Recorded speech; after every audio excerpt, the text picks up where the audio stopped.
house. I can't believe it's actually taken me 3 weeks to do this, but I finally finished raking the front of our house. It was covered in leaves from last winter. I only got to do a little bit of raking, then the snow came, and so they're just all kind of sitting there, and I'm finally getting to raking all of them, and I thought I was going to be able to do it over a weekend, and I started 3 weeks ago and finally finished that this week. And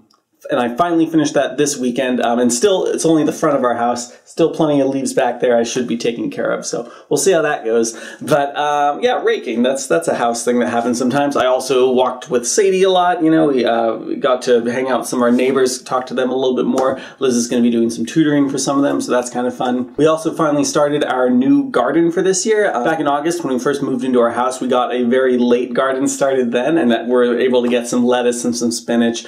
Squash didn't go so well, some parsley worked out, you know, little things here and there, and we still have some onions growing, still have a few carrots, but we're replanting now, and that's going to be exciting to see what we can get from that. According to my wife, we actually should have started a little while ago, but that's totally cool. She knows what she's doing. I'm sure it's all going to turn out great. I really like being outside. The weather's been beautiful. It hasn't been raining a lot, which again is kind of difficult for gardening. There's been a lot of black flies. I mean, it's a small price to pay to be in a beautiful location in the middle of the woods, which is exactly where I want to be, but man, just having those things buzzing around you all the time. Strangely, I don't feel like I'm getting bitten that much. I'm not itchy or anything, but I've just had swarms of these things around me outside when I'm raking and walking and all of that kind of stuff. So there's a little house update for you.